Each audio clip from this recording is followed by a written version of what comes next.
At Thanksgiving, my sister discovered I had $12 million and my family demanded I give it to her, claiming she deserved it more. Hello everyone, before we begin today's video, I need your help. We've noticed that the channel is losing traction, and subscribing is one of the best ways you can help us. It's quick, free, and allows us to continue bringing you great content. Your support means everything. Let us keep this channel growing collectively. Thank you very much. Now, let's begin the video. Using a throwaway for obvious reasons, with certain specifics modified to preserve anonymity. So I'm Sarah, 38, female, and I need to get this off my chest. Do you know those family dynamics in which one child can do no wrong while the other appears to be invisible? Yes, welcome to my life. Everything was very typical until I was 8. I was an only kid, and while my parents were not particularly warm and fuzzy, they were present, I suppose. Mom would help me with my homework, and Dad would occasionally take me fishing on Lake St. Clair. We weren't the Brady Bunch, but we were fine. Then came the night that would change everything. I recall my Aunt Kelly showing up at 2 a.m. and telling me to pack a suitcase because Mom was in the hospital. My sister, Rachel, was on her way, but something was wrong. She wasn't meant to arrive for another 2 months. The following few weeks were a flurry of hospital visits and hushed chats. Rachel was really little. She looked like one of my baby dolls, but with all these tubes and cables, I wasn't allowed to touch her or get too close. That was the first time I felt it, an invisible wall forming between me and the rest of my family. When they eventually brought Rachel home, our house turned into a sterilized bubble. Mom had an obsession with germs.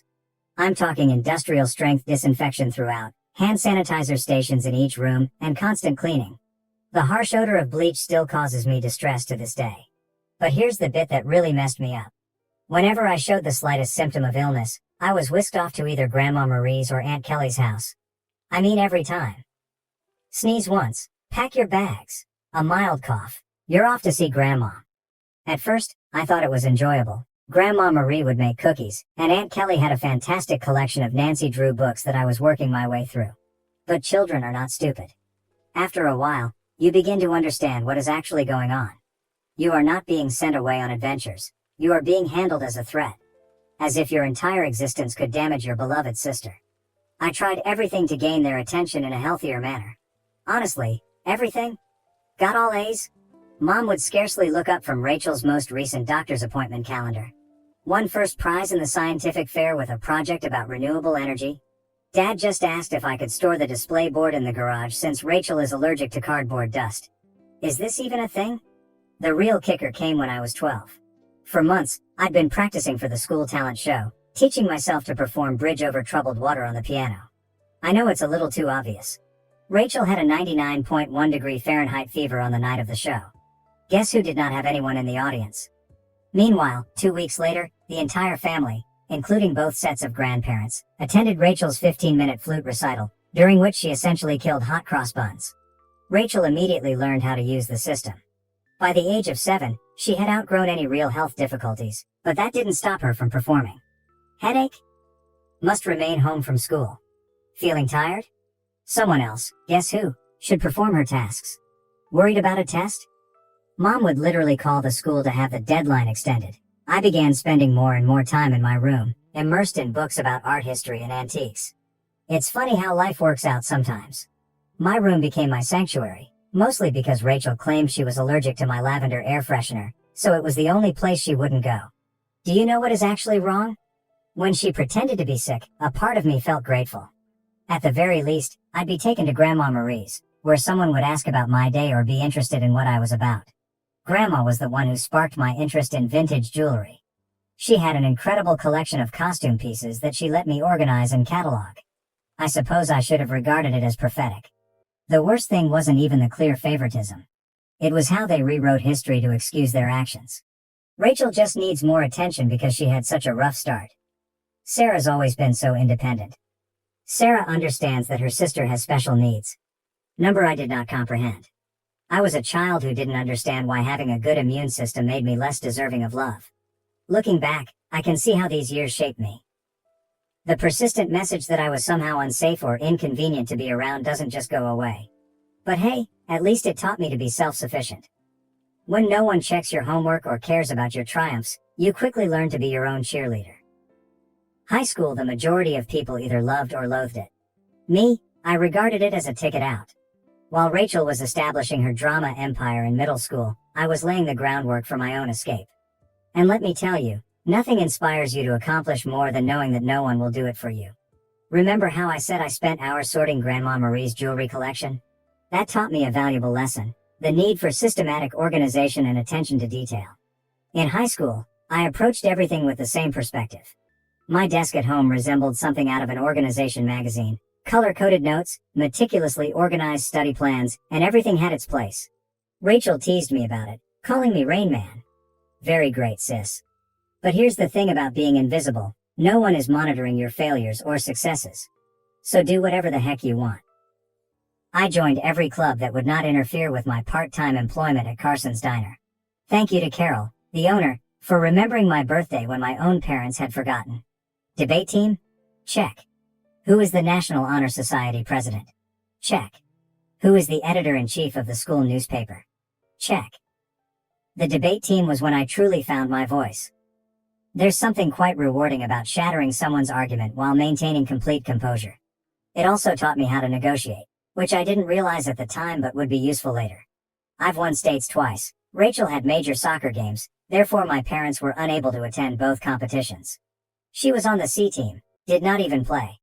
The game changer the junior year was when things truly became interesting. I took the SAT and received a flawless score. Not like, oh, pretty good, perfect. I mean, perfect. 1600. You know how many people receive that? Less than 1%. I remember staring at the results screen for almost 20 minutes, convinced it was an error. I rushed home to tell my parents. I realized this is stupid. Mom was in the kitchen assisting Rachel with her English homework. The conversation went something like this. My reaction: Mom. Look, I got a perfect SAT score. Mama. That's nice, honey, but can you keep it down? Rachel's trying to concentrate. She has a big test tomorrow. Rachel, you're correct. Yeah, some of us actually have to study, Miss Perfect. She said. Rachel, sweetie, don't stress. You're just a different kind of learner. I still have the hard copy of those SAT results someplace. Never got pinned on the fridge. But Rachel's C+ in English? That infant received primo refrigerator real estate, complete with a "we're so proud of you" magnet. College applications. The college application procedure was interesting. I applied to 15 schools without informing anyone. I wrote all of my own essays, gathered my own recommendations, and handled all of the financial assistance paperwork myself. My guidance advisor, Mr. Chen, was the true MVP. My parents were too busy to help me with the FAFSA, so I stayed late after school. Then acceptances began to arrive. Harvard, Yale, Princeton, Michigan, and each one comes with a scholarship offer. I stored them all in a locked box under my bed, knowing what would happen if Rachel discovered them. They'd suddenly shifted their focus entirely to her. But if Sarah goes to Harvard, I'll be all alone. Or some nonsense like that. The day I received my full ride offer from UMich, Rachel joined JV cheerleading. Guess which one was celebrated with a family feast? Hint, I had microwave mac and cheese in my room while they went to Olive Garden. But, you know what? The scholarship was my golden ticket. Tuition, lodging and board are all included, as is a book allowance. I could finally leave that house, where I was either invisible or inconvenient. The day I received my acceptance package, I went to my favorite spot in the local library, a fourth-floor window seat overlooking the park, and grieved for an hour. Not sad tears. There were tears of relief.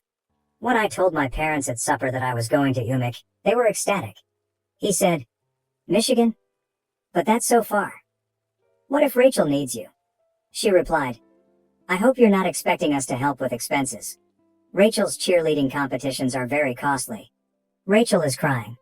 Oh my God, finally. Can I have your room? I need space for my TikTok videos. The summer before college, I worked double shifts at Carson's Diner to save money. Carol, bless her heart, always gave me additional tips and made sure I got to take home leftover pie at the conclusion of my shifts. She also taught me a vital skill: how to recognize genuine people in a society full of fakes. Baby, she'd tell me, in diners and in life, the ones making the most noise usually have the least to say. Move-in day at Michigan? My folks couldn't attend because, surprise, Rachel had a cheerleading competition. Aunt Kelly drove me instead, helped me set up my dorm room, and gave me a $500 envelope. Your Grandma Marie wanted you to have this, she told me. She's so proud of you. Later, I learned that Grandma had been saving that money from her Social Security checks for months. That first night in my dorm room, I promised myself I was going to create such a wonderful life that being overlooked would be inconceivable. Not for vengeance. Nothing to prove to my family. But what about the 8-year-old girl who used to get sent to Grandma's house for sneezing? College and the beginning of something new. College went by in a flurry of all-nighters, instant ramen, and heavenly independence. I graduated summa cum laude from the University of Michigan. Not that my folks noticed. They were too busy helping Rachel transfer to her third college in 2 years. But this is where the plot takes an unexpected turn.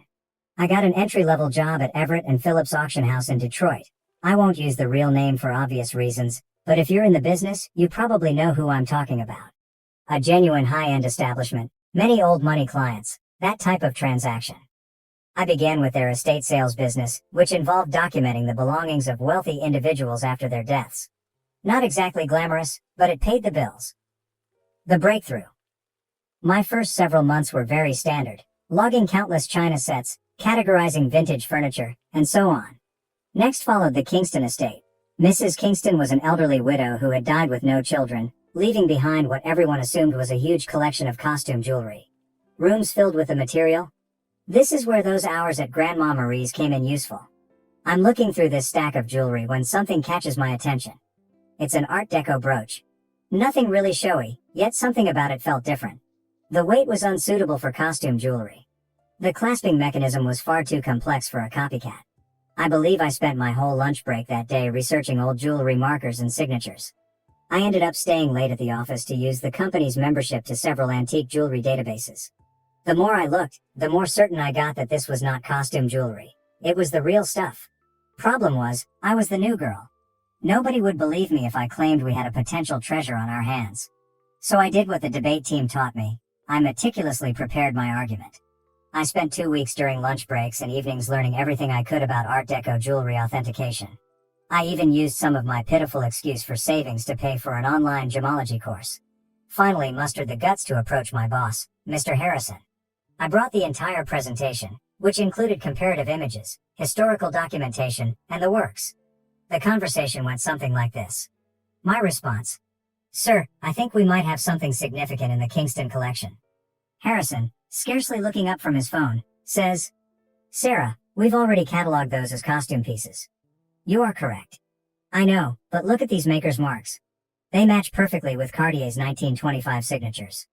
Harrison, finally paying attention. Where did you learn all of this? My reply was, I did some research. Long story short, the costume brooch sold for $47,000 at auction. It turns out that it was part of a limited collection created for some European set in the 1920s. But here's the real kicker. Harrison started to trust me after that. He began giving me other artifacts to authenticate. Suddenly, my pointless pastime of sorting antique jewels acquired real significance. I devoted myself to learning everything I could about vintage jewelry. I took every online course I could afford.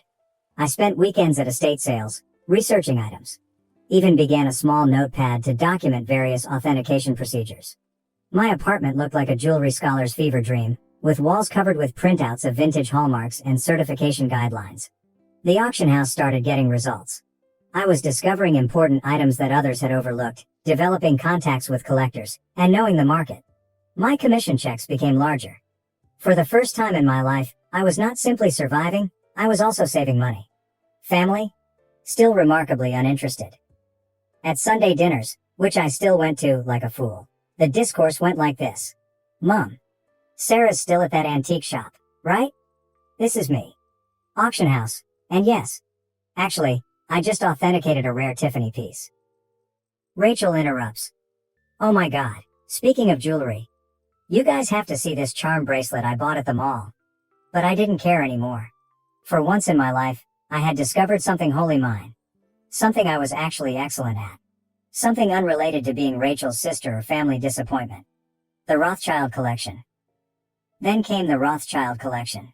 This was about 2 years into my employment at the auction business. A massive estate. Old money family. There's a lot of buzz in the industry. I was part of the team that cataloged their jewelry collection.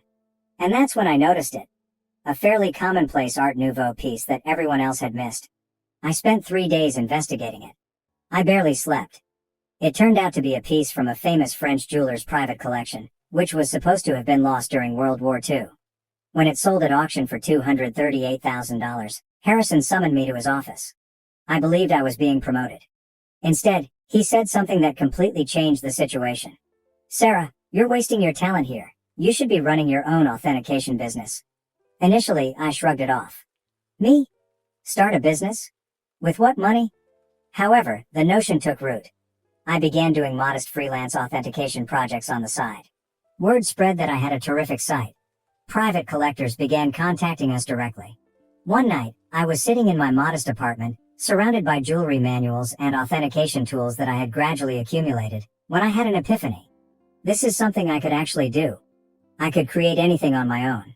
So I did what any reasonable person would do. I took out a large debt against my car. I emptied my savings account. I rented a small office space in a less desirable area of town.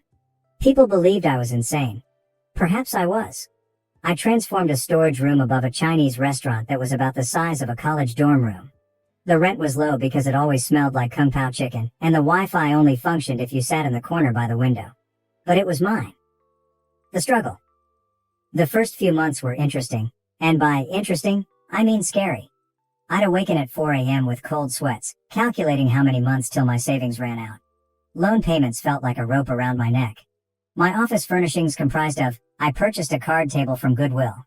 A chair I literally found on the curb. Don't worry, it was thoroughly cleaned. However, in the world of high-end jewelry, reputation and contacts are everything. And my experience at the auction house provided me with both. I started small by doing authentication work for local antique dealers. My fees were lower than the larger organizations, but my attention to detail was becoming known. Word spread. 6 months later, a watershed moment occurred. A dealer I had dealt with at the auction house inquired about a collection of Victorian-era brooches. The owner requested confirmation before selling. It turned out to be a massive collection, with pieces from 3 generations of families. I worked on it for 2 weeks straight, rarely sleeping and documenting everything. I discovered 2 extremely rare pieces that had been misinterpreted as later replicas.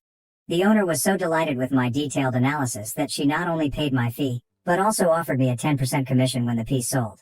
Was that a commission? $86,000. More money than I had earned in the preceding 2 years combined. Suddenly, my phone rang. A lot. Private collectors have heard about my knack for finding missed pieces. Estate lawyers seeking advice on inherited jewelry. Even my previous auction house began sending me authentication work. I'm quite sure Harrison was secretly helping spread the news. Thanks, boss. Scaling up. By year 2, I'd hired my first employee, Jenny, a fresh gemology graduate who reminded me much too much of myself at that age. She was extremely intelligent, yet she was neglected since she was quiet. She is now my head of authentication and is well worth her weight in gold. The firm expanded quicker than I could have predicted. Moved to a proper office downtown. Goodbye, Kung Pao chicken odor. Created a team of specialists. I've earned a reputation for finding misplaced items. You wouldn't believe how many important historical jewelry items get misinterpreted as costume jewelry in people's attics. Keeping it secret from my family. However, success came with its own set of obstacles. The bigger we became, the harder it became to keep it a secret from my family. They still thought I worked in an antique shop. Rachel would make these sarcastic remarks during family dinners. Rachel asks, "Sarah, I have some old jewelry I was going to donate to Goodwill. Maybe your little shop would want it?" Me, having just authenticated a $1.2 million Fabergé item that morning. "Sure, I'll look into it." Mom continues to introduce me to everyone as my other daughter. She works with old jewelry or something. Meanwhile, I was quoted in Forbes, luckily under my company name, and we had recently built our 3rd office. What's strange about it? Keeping the secret became almost enjoyable, like this private joke with myself. I'd sit at Sunday dinner in my Target discount outfit, really Chanel, listening to Rachel speak about her entry-level marketing job, knowing I'd just closed a deal for more than her annual income. I even started playing tiny games with myself, such as wearing authentic Harry Winston pieces to family gatherings and seeing whether anyone noticed. They never did. Rachel once spent 20 minutes showing off her expensive $200 Michael Kors watch. I was wearing a vintage Patek Philippe that cost more than her automobile. Managing growth. However, the real challenge was managing growth. By year 5, we'd established offices in Detroit, Chicago, and New York. I spent more time on airplanes than in my own bed. We built a reputation for discretion. It turns out that many wealthy people want their jewels verified without the rest of the world knowing. The money was enormous. For example, we needed to hire a large team of financial advisors. Nonetheless, I maintained a relatively modest lifestyle. I purchased a nice, but not flashy house in a desirable neighborhood. I drove a high-end, but not obvious car. The only place I truly splurged? My home office. Advanced authentication equipment. The most effective security system money can buy. A custom-built vault to make Fort Knox envy. What's with the irony? They believed I was being frugal by aiding them. Mom would remark things like, "It's so sweet of Sarah to help out. She must be eating nothing but ramen to manage it." Meanwhile, I had just validated a collection, which earned me a commission greater than their mortgage. You know what's strange about success? The more you have, the more difficult it is to explain to others who have always perceived you as inferior. It's like explaining color to someone who has only seen black and white. They lack the necessary context. By this stage, my company was doing really well. We had the Midwest's high-end jewelry authentication industry cornered, and our reputation was solid gold, pun intended. But every Sunday, I'd travel to my parents' house for dinner, playing Sarah, the modest antique shop worker. The cognitive dissonance was becoming ludicrous. I'd spend my mornings on conference calls with Dubai collectors, my afternoons authenticating million-dollar pieces, and my evenings at my parents' house in carefully chosen normal clothes, eating Mom's overcooked pot roast while Rachel dominated the conversation with stories about her latest marketing triumph. Usually something like bringing her boss's coffee without spilling it. A defining moment. One Sunday is very memorable in my mind. I had just completed a huge transaction, authenticating a missing Cartier piece that had been resting in someone's safe deposit box for 40 years. Was it just the commission? 7 figures. I drove directly from the meeting to my parents' place, still euphoric from the successful authentication. She said, "Sarah, honey, is everything okay? Your clothes are looking a bit worn." "Oh, trying to save money," I said, wearing a $3,000 cashmere sweater that I had purposefully chosen for its subtle appearance. Rachel responded, "Well, if you'd gotten a real job instead of playing with old jewelry. Your dad." Rachel, be nice, not everyone can be as successful as you. I almost choked on my pot roast, trying not to laugh. The anonymous transfers monthly payments to my parents began about this time. Aunt Kelly informed me that they were struggling to pay Rachel's educational loans and medical bills. Mom casually stated that they might have to sell the house. I couldn't let that happen. Despite everything, it was still the home I grew up in. So I initiated an anonymous monthly transfer of $5,000 to their account. When asked, I said I was giving $1,000 by living on rice and beans. They imagined the rest came from Aunt Kelly or another family. Rachel, of course, claimed responsibility for inspiring family members to help. Watching Rachel spend my money. The money was helpful, but it also had unexpected consequences. My parents began treating me with a strange combination of sorrow and patronizing pride. As if I were some kind of noble poverty case, sacrificing everything to support the family. Meanwhile, Rachel's spending became more extravagant. She'd arrive for dinner with new expensive bags, claiming they were outlet finds. They weren't. I can recognize a genuine Gucci at 20 paces. She began taking extravagant vacations and bragging on Instagram about her fortunate life. I'm very convinced she used my support money for shopping sprees. However, I remained silent. The irony was simply wonderful. The MBA drama.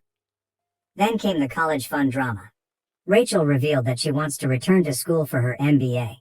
Another private university, of course. Only the best for the golden child. Mom contacted me in tears, explaining how they couldn't afford it. I say, maybe Rachel could look at state schools? They have good programs too. My mother. Oh honey, you don't understand. Your sister needs to maintain certain standards. But, speaking of assisting, may I increase my monthly contribution for a few years? I increased it to $7,000 per month. My accounts were unaffected. But witnessing them compliment Rachel for taking initiative with her education, while presuming I was living on ramen to help out, that stung a little. The actual kicker? I was giving a guest seminar at the same business school Rachel wanted to attend. My family didn't know that. The dean personally invited me to give a lecture on luxury goods authenticity and business growth. I had to come up with an excuse as to why I couldn't attend Sunday dinner that week. My own achievements started to feel like a distinct life. As if I were some kind of corporate superhero with a hidden identity. By day, I was running a multi-million-dollar authentication business. By night, well, on Sunday evenings, I was just Sarah. The disappointed daughter who worked at an antique shop. The breaking point, Thanksgiving. The weight of the untruth was becoming heavier. Rachel made rude remarks about my career on multiple occasions. Each time Mom apologized to her friends for my modest lifestyle. Every time Dad suggested I get a real job. I believe I always knew it would end dramatically. I just didn't expect it to implode so spectacularly on Thanksgiving. It began 2 weeks before the holiday. Mom called, weeping about her back discomfort. She had been diagnosed with a herniated disc, and the notion of cooking Thanksgiving dinner for 20 guests overwhelmed her. Now, I'd like to tell you that I offered to help purely out of goodwill. But really? I became tired of pretending her dried turkey was appetizing. My response, why don't I handle the food this year? I can have it catered. She replied, oh honey, we can't afford a caterer. My response, don't worry about the cost. I've been saving up. Mom, concerned. You're not taking out a loan, are you? I coordinated everything with a high-end catering firm that I use for business gatherings. They do incredible work, the kind of food that makes you wonder why you ever bothered to prepare yourself. It cost more than my folks thought I earned in 2 months, but whatever. Thanksgiving morning dawned, and I was feeling quite good. I had my laptop with me because I needed to monitor a major online auction in Hong Kong. This magnificent Art Nouveau necklace was for sale, and I had a customer who was interested in authentication if they won the bid. The lunch arrived on schedule, and everything was properly prepared. Rachel, of course, had to respond. Rachel inquired. Store-bought stuffing? Really, Sarah, Mom's is so much better. This is from the girl who once set off the smoke alarm while making toast. Mom was apologizing to everyone for not cooking herself, but you could tell they were enjoying the meal. Rachel shut up after tasting the maple-glazed Brussels sprouts, which, by the way, cost more per plate than her weekly grocery budget. I stepped away from supper and dessert to check my laptop. The auction was getting intriguing, and I needed to be prepared in case my client won. I set up in my old bedroom, which Mom had kept the same since high school. In the meantime, Rachel's room had undergone 3 renovations. That's when everything went wrong. I had left my authentication program running, with many tabs open that displayed various accounts and current agreements. Rachel came in without knocking, some things never change, to borrow my phone charger. She saw my laptop screen and realized this was her chance to finally expose how pathetic her older sister was. Rachel, smirking. Let's show everyone what Sarah's really been up to. Before I could stop her, she took my laptop and walked into the dining room. The big reveal, picture this. 20 people, including aunts, uncles, cousins, and my parents, filled with gourmet turkey and half drunk on pricey wine, which they mistook for Trader Joe's. Rachel's reaction. Time to see what kind of important work Sarah's doing on Thanksgiving. She flipped the laptop around triumphantly, apparently intending to disgrace me with whatever minor antique transactions she assumed I was working on. The room went completely silent. Like, you could hear the fancy clock I got Mom for Christmas ticking silently. She believed it was a reproduction. My screen displayed, current account balance, $12.4 million. Pending authentication contract, $485,000. Recent transaction, $1.2 million. Hong Kong auction, company's quarterly profit report, $4.2 million. Rachel's face shifted through 5 different emotions in 3 seconds. The final one landed somewhere between astonishment and nausea. She actually swayed slightly on her feet. Rachel whispers, "This cannot be right." She said, "Rachel, honey, what is it?" Rachel, voice cracking. She's rich. Sarah's rich. Chaos ensues. If it was possible, the hush deepened even farther. Then Mom began giggling, like, really laughing. She said, "Don't be silly. Sarah works at that little antique shop." I rose up carefully, straightening out my basic cashmere sweater, which cost more than their monthly mortgage. Me? Yes. Actually, Mom, I own one of the largest jewelry authentication companies in the country. For years. Those antique shop comments? I authenticate pieces worth millions. That little business you never asked about? It has offices in 3 cities. Dad choked on the liquor. Aunt Kelly dropped her fork. Uncle Mike began coughing terribly. Then Mom's laughing transformed into something else. Her face turned red, then purple. She stood up so quickly that her chair tumbled over. Mom screams, "You have millions, and you let us struggle?" My response. "Struggle? I send you $7,000 every month." She replied. "While sitting on millions? Your sister has student loans." So there it was. Instead, Congratulations. Not. Wow, we're so proud. Just outraged that I hadn't given them more money. Rachel began to cry. Surprising, I know. Sobbing about how she deserved to know, and how I had betrayed the family. Dad joined in. My dad. How could you be so selfish? We're your parents. We raised you. That was when I lost it. Years of being disregarded. Years of dismissal. Years of being considered as a family disappointment. Everything poured forth. My response. Raised me? You shipped me off to grandma's every time I sneezed. You missed every achievement, every award, every milestone, because Rachel might feel left out. You never saved a penny for my college but took out loans for her private school. And now, you're mad that I built something for myself. The following 5 minutes were chaotic. Mom screamed about family obligations. Dad is yelling about ungrateful children. Rachel alternated between sobbing and demanding to know just how much money I had. Meanwhile, the fancy catering team attempted to serve dessert while seeming exceedingly uncomfortable. I grabbed my laptop, took my Hermes bag, which Mom had previously commended as a nice replica, and walked out. Behind me, I could hear Mom discussing how to spend my money, something about Rachel's MBA and a new car. As I went home in my sensible automobile, a limited edition BMW, my phone started filling up with texts. The family group chat burst. Rachel began posting on Facebook about hidden family wealth and selfish siblings. The aftermath. The days after Thanksgiving were like watching a cyclone hit in slow motion. Except that the hurricane represented my family and the debris symbolized my sanity. Let's start with SMS messaging. Within 1 hour of leaving supper, my phone had 47 missed calls. More than 200 messages. Mom followed this intriguing progression. 7:42 p.m. How dare you walk out on family? 8:15 p.m. We need to talk about this like adults. 9:03 p.m. Your sister deserves a share of your success. 10:30 p.m. I've already called a realtor about houses in better neighborhoods. 11:45 p.m. Why aren't you answering? This is your mother. Meanwhile, Rachel had become a full-fledged social media fighter. Rachel, on the other hand, had fully embraced social networking. She wrote an enormous rant on Facebook about how her millionaire sister had been hoarding wealth while watching her beloved family struggle. The comments section was insane. Distant cousins and former high school classmates, whom I hadn't spoken to in years, suddenly formed strong ideas about my moral character. But this is the bit that really grabbed me. Rachel actually posted, all those years of me trying to help Sarah's career, giving her advice about moving up from that little antique shop, and she was secretly wealthy. The betrayal hurt so much I nearly threw my phone across the room. What was the only career advice she ever gave me? I suggest I try selling jewelry on Etsy. If you're unfamiliar with the term, flying monkeys occur when toxic family members send others to guilt trip you.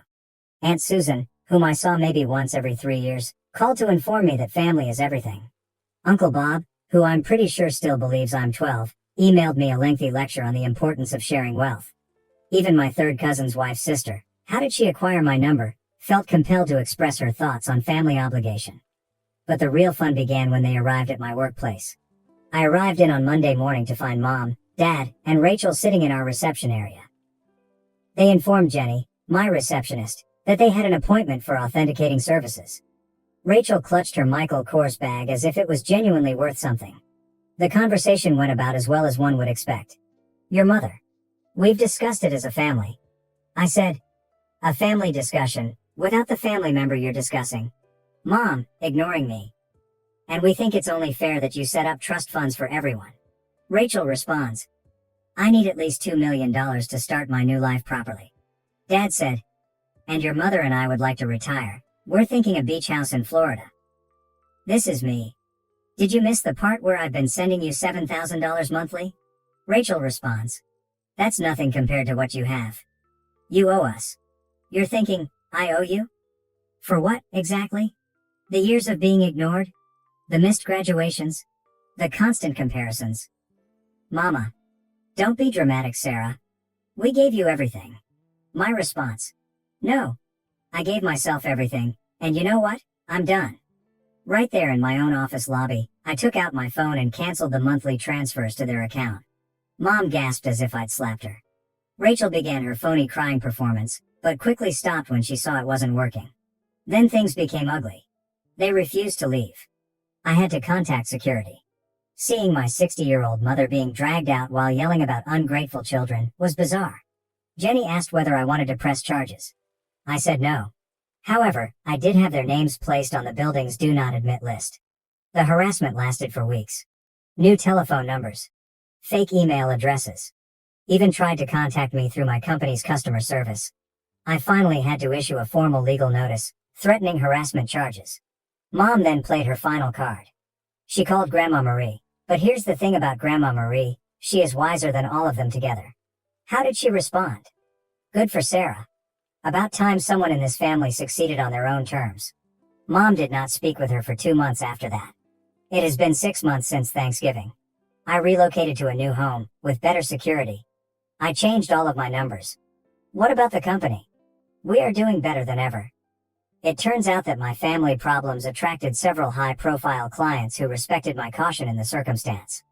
Rachel continues to write passive-aggressive updates about toxic wealth and family betrayal. According to what I've heard, she is beginning her own jewelry authentication firm. Good luck on that. Mom and Dad finally stopped trying to contact me when my lawyer wrote them an official letter outlining how the harassment charges would affect their lives. They're now informing everyone that they never wanted my money anyway, and that they're praying for my salvation. What's the best part? For the first time in my life, I feel liberated. No more Sunday dinners full of sly insults. No more downplaying my accomplishments to spare their feelings. No longer financing for the Rachel show. My therapist believes I am finally establishing healthy limits. I say, I am finally living authentically. So, that is my story. Reddit? Thanks for allowing me to share it. Special thanks to the catering firm, who sent me a Christmas letter stating that the Thanksgiving meal was the highlight of their year. Edit, responses to common questions. Yes, I am still in treatment. No, I do not regret cutting them off. Yes, Grandma Marie is doing well. She's coming to visit next month to help me catalog a new collection. One last thing. To Rachel. I know you're probably reading this. What about the Cartier bracelet you're wearing in your most recent Instagram post? Definitely a fake. Just saying. Thank you for watching. If you haven't subscribed yet, please do so and hit the notification bell to stay updated with more shocking real-life stories happening around you.